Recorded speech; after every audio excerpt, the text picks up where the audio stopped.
Hello guys, good morning, good afternoon, good evening, depending where I go to watch the video from and the time I'm going to see the video. I remember my humble self, the Ike Man.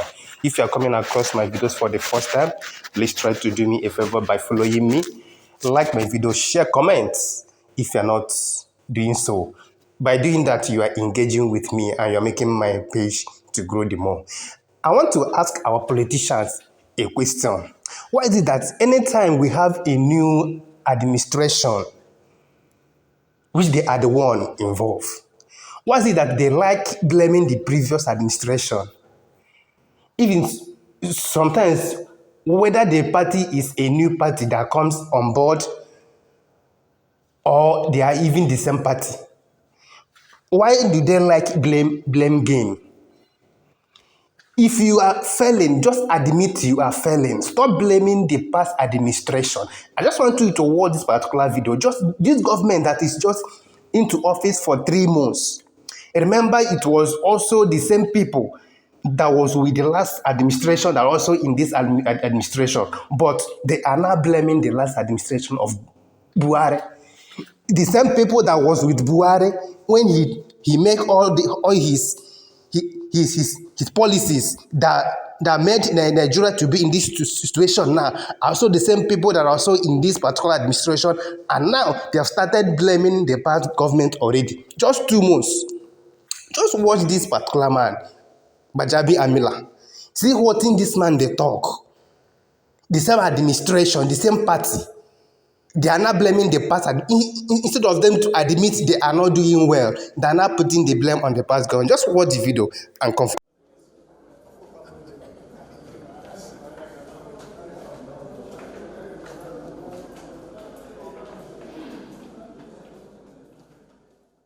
Well, the meeting was an opportunity for us to appeal to the labor leaders and by extension to Nigerians that we are facing difficulties and challenges, not our making. We inherited a very bad situation. Most of the problems that people are talking about is not the creation of this government. This government is barely 2 months old, 60 days. And since we came in, we've been facing these difficulties and challenges. We have a president, a listening president, an engaging president, a president who will want to have a conversation and react. And he's doing that. He's really, genuinely, honestly doing it. So what we are talking and what the appeal that we are making out to, just not the leaders, all Nigerians, please understand what is going on. Please give us that support that is needed and required. We are working. We are trying to change things. We inherited a very bad situation. We are trying to stop those horrible things that we witnessed in the past. We are trying to stop the killings, stop the attacks of the trains, stop attacks of our prisons, stop what they are doing, stop bandits, stop Boko Haram, ISWAP, and also the problem of our own neighbors across. We have huge challenges. We want to appeal to Nigerians, please, give us a chance. Give us an opportunity. We are working. You have a working president, and he's saying, give him chance. We intend to be honest with what we are doing. We intend to be transparent, and we are going to be accountable. We will do what is right and what is necessary to correct the wrongs that people are facing.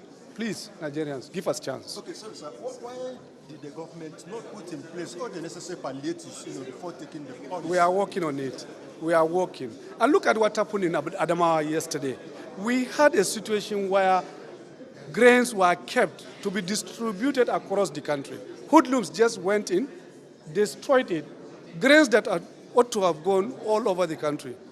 This is the situation. And we are talking about any little thing, a spark would create serious, uncontrollable situations. Crooks, cheap people, cowards will take advantage of things. That's why we are appealing. Please, calm down. Give this government a chance. The Adamawa case is a good one. Grains that were meant to be distributed across Nigeria. Some few people wanted to go in, break and steal. That's why we now appeal to labor leaders that I think this is not the moment to really do anything other than hopefully, give the new leadership chance, encourage them to do what is right, stand by them. We are facing our problems internally and externally. We've been locked behind closed doors for a couple of hours.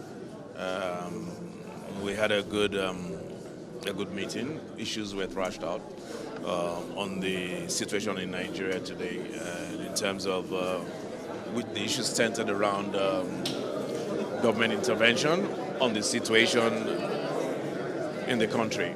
And we agreed to adjourn till tomorrow. As you know, Mr. President is making a national broadcast today, anytime from now actually. And based on what we anticipate that Mr. President will be telling Nigerians, we decided to adjourn this meeting till 12 noon tomorrow, before I guess Labour can decide whether or not they want to continue with their protests on Wednesday. But we believe that after tonight's broadcast, the President will speak to all the issues. He will roll out his interventions, and needless to say, we believe any reasonable person will tell you that at that point there will be no need for any protest. Why didn't the government roll out the palliatives before? Don't forget that in the first instance, the last government did not even budget for palliatives. And after the president got sworn in a matter of 3 weeks, by a fluctuation of time, there would have been no subsidy anyway. And so he seized the moment, and that's exactly what a leader does. He seized the moment, and so you couldn't have had 3 weeks to plan for palliatives. The palliatives are not things you just roll out at the drop of a hat. Palliatives are things that are planned and things that take time. And even what he's about to do now, it's not overnight. They're normally, midterm, small to midterm measures. And so that is to say that there was no way and no how anyone could have planned and roll out the kind of palliatives we are rolling out now in a matter of 2 weeks.